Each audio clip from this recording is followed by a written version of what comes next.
Terdapat beberapa pengertian pengelolaan sampah. Di antaranya yang pertama, menurut Undang-Undang Nomor 18 Tahun 2008 tentang pengelolaan sampah. Sampah adalah sisa kegiatan sehari-hari manusia dan atau proses alam yang berbentuk padat. Pengelolaan sampah adalah kegiatan yang sistematis, menyeluruh, dan berkesinambungan yang meliputi pengurangan dan penanganan sampah. Yang berikutnya adalah komposisi sampah. Komposisi sampah merupakan penggambaran dari masing-masing komponen yang terdapat dalam buangan padat dan distribusinya. Biasanya dinyatakan dalam persen berat. Komposisi sampah dibagi ke dalam kategori sampah yang terdekomposisi atau PD dan sampah yang tidak terdekomposisi atau PND.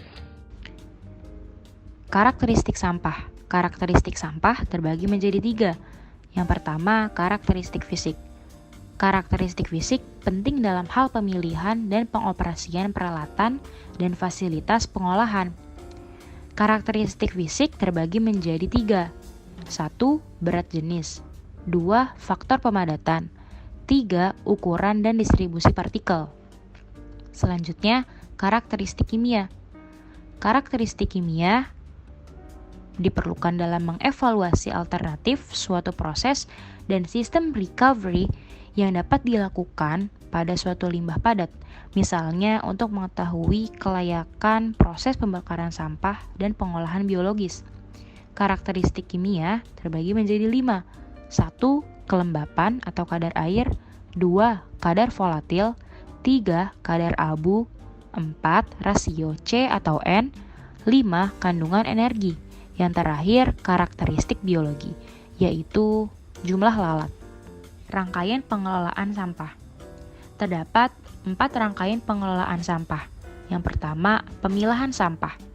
Tahap ini menjadi tanggung jawab sumber sampah untuk mengelompokkan sampah sesuai dengan jenisnya. Terdapat 3 jenis dalam pemilahan sampah. Yang pertama, sampah organik. Yang kedua, sampah anorganik. Dan yang ketiga, sampah B3 atau sampah yang berbahaya. Selanjutnya, ada pengumpulan sampah. Pengumpulan sampah dapat dilakukan secara individual ataupun komunal.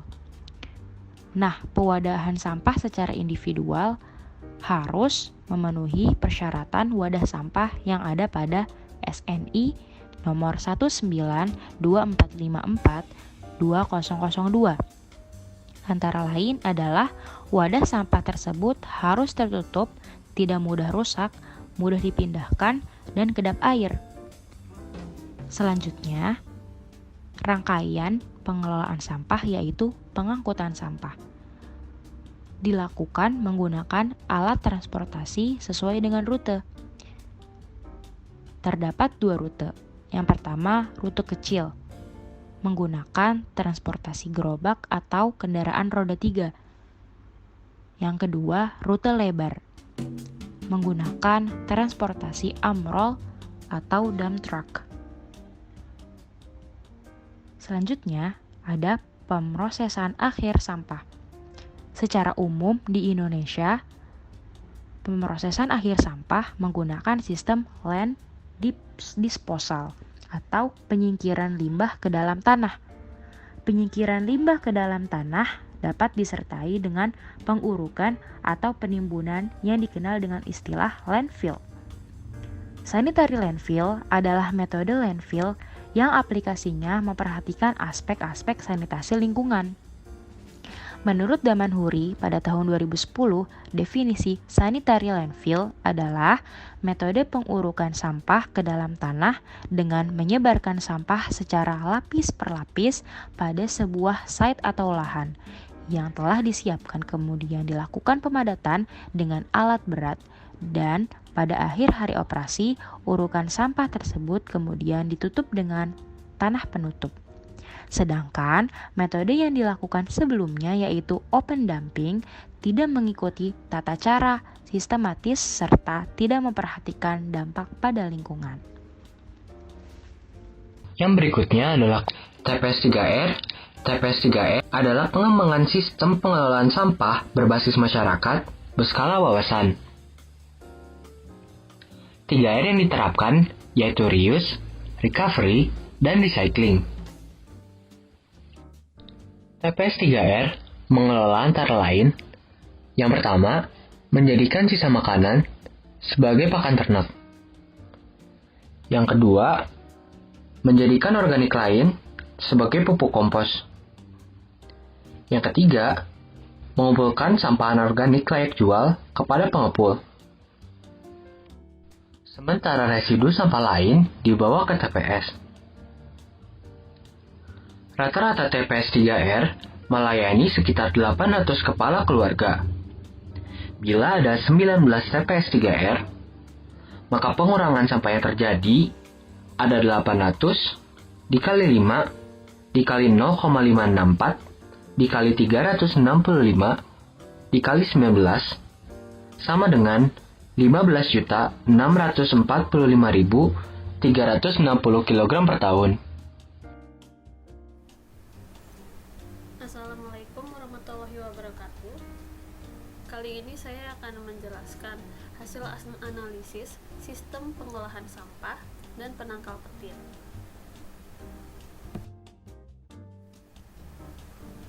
Nama saya Sarini Sekar Ayu Andari Hardianto dengan NIM 1805463.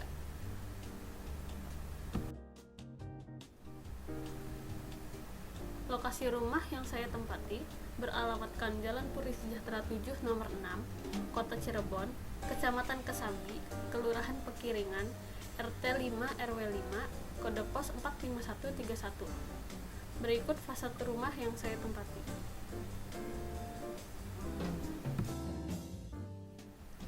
Untuk sistem pengolahan sampah yang dilakukan di rumah ini, yaitu sampah dikumpulkan terpisah untuk sampah kering dan sampah basah. Terkadang apabila ada limbah rumah tangga, seperti piring pecah, akan dipisah lagi dari yang lain. Hal ini bertujuan agar piring pecah tersebut tidak melukai orang lain. Selanjutnya, sampah yang sudah terkumpul lalu diwadahi plastik dan ditempatkan di bak sampah depan rumah. Kemudian, sampah tersebut akan diambil oleh pihak pengelola tiap harinya menggunakan gerobak berwarna kuning.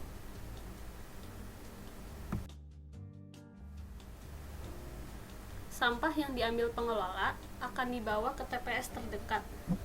Dari lokasi rumah yang saya tempati ini, terdapat 3 titik lokasi TPS yang dekat. 3 titik tersebut berada di dekat Gor Bima, yang kedua di Sunyaragi, dan yang ketiga di pertigaan Cipto.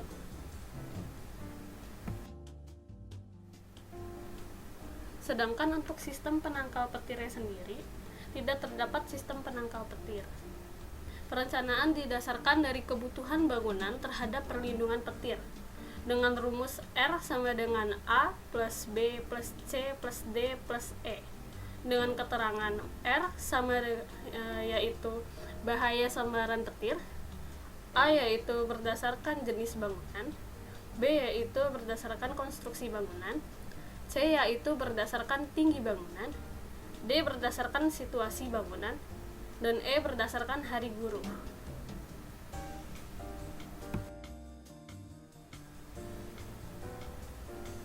Maka hasil hitung yang saya dapat dari variabel A, saya mendapat koefisien 0 karena bangunan yang saya tinggali merupakan rumah tinggal.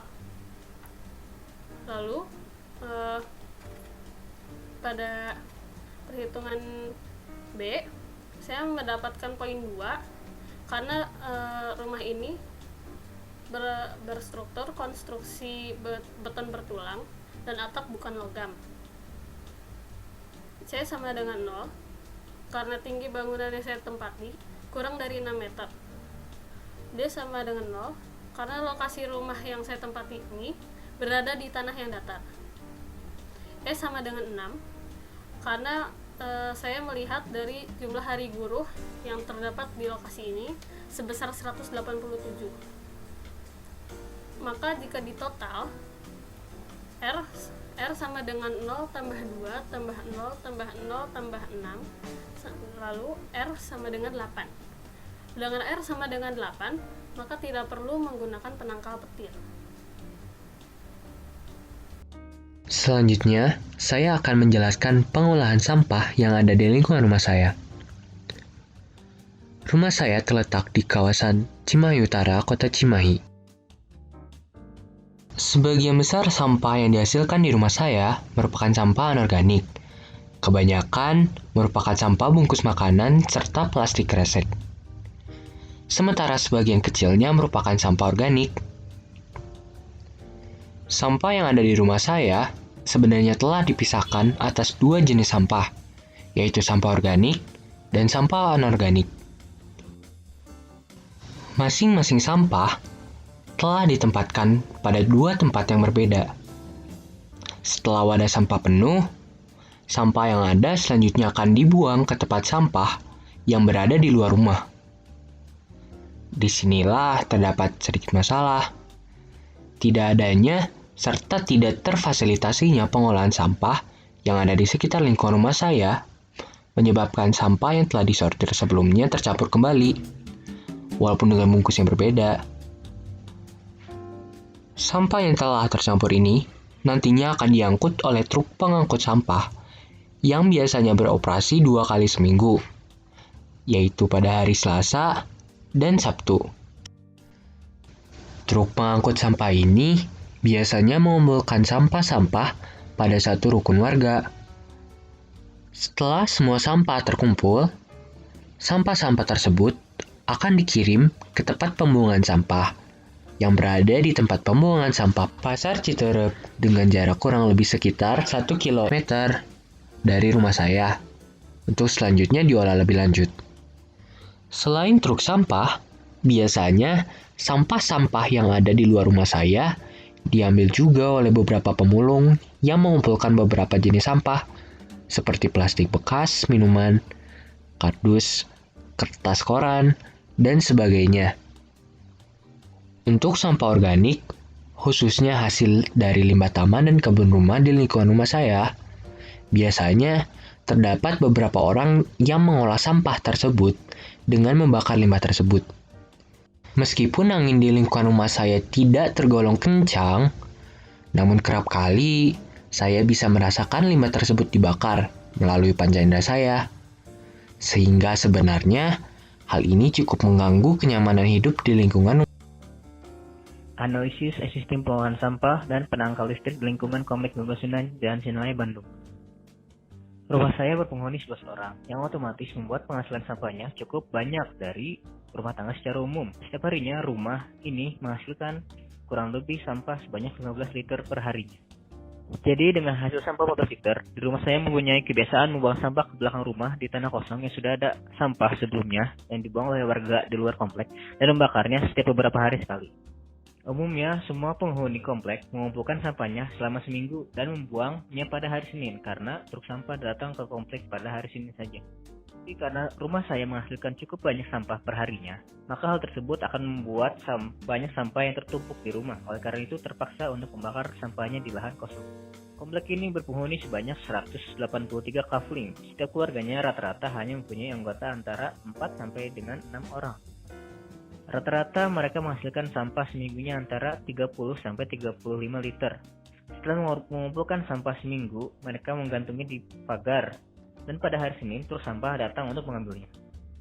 Program yang sudah dilaksanakan oleh pengurus RW di sini untuk mengelola sampah dan menguranginya, di antaranya adalah bank sampah. Bank sampah. Program bank sampah bertujuan agar masyarakat memilah sampah yang bisa didaur ulang dan mengumpulkan di bank sampah.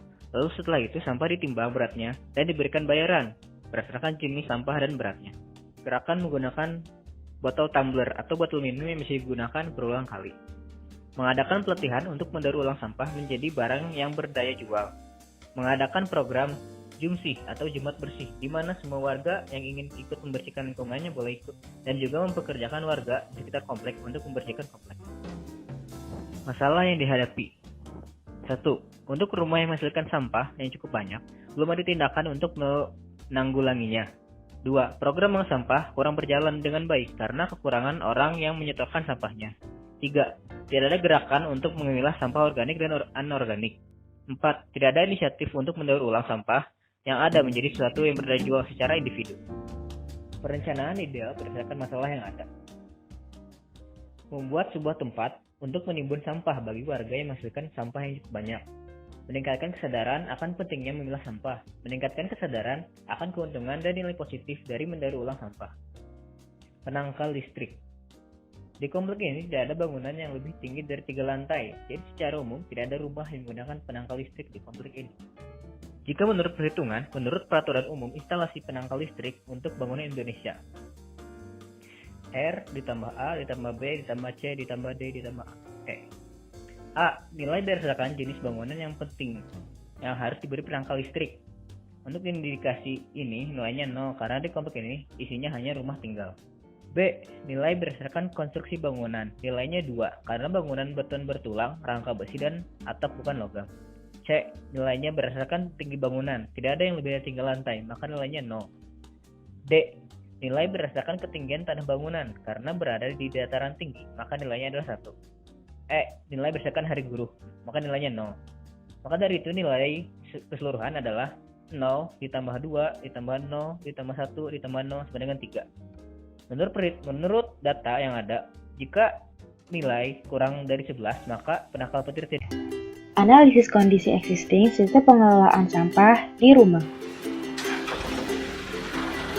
Rumah ini berlokasi di Jalan Telkom nomor 185 Pedurenan Mustika Jaya Bekasi, tepatnya 3 km dari TPA Bantar Gebang. Terdapat 3 kegiatan penanganan sampah, mulai dari pemilahan, pengumpulan, dan pengangkatan sampah.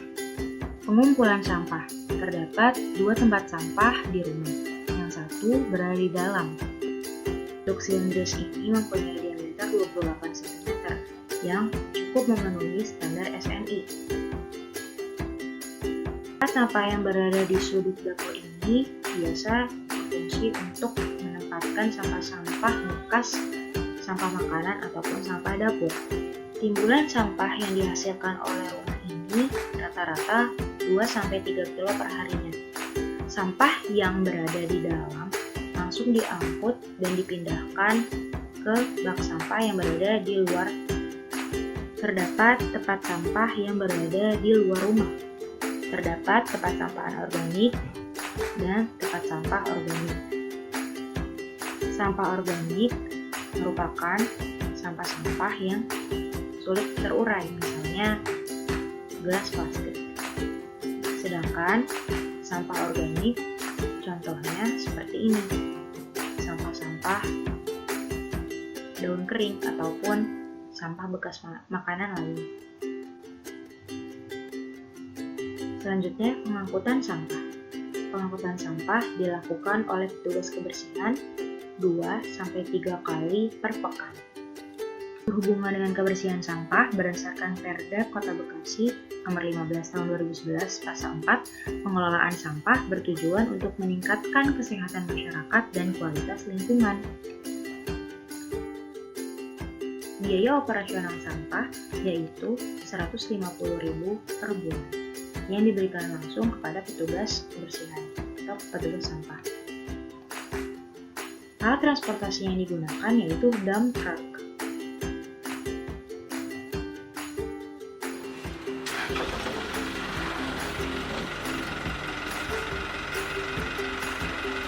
Sampah yang telah diangkut oleh petugas langsung diantar menuju TPA Bantar Gebang.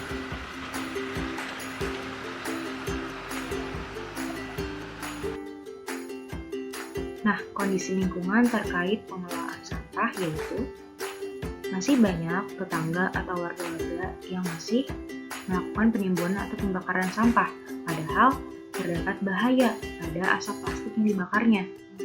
Namun dari sisi terdapat banyak pengumpul sampah plastik sehingga para warga bisa merecycle dan mendapatkan uang dari hasil sampah mereka. Nah, perencanaan ideal terkait pengelolaan sampah di rumah dan lingkungan yaitu pertama, edukasi bahaya pembakaran sampah plastik kepada warga. Kedua, harus adanya pemilahan sampah 3R dan tersedianya bank sampah di wilayah RT atau RW setempat. Selanjutnya, perencanaan ideal penangkal petir. Dikarenakan rumah saya tidak terdapat penangkal petir, maka berdasarkan rumus A tambah B tambah C tambah D dan tambah E, Hasilnya R sama dengan 7, di mana R kurang dari 11. Maka perkiraan bahaya diabaikan dan tidak perlu adanya pengaman, yaitu penangkal petir.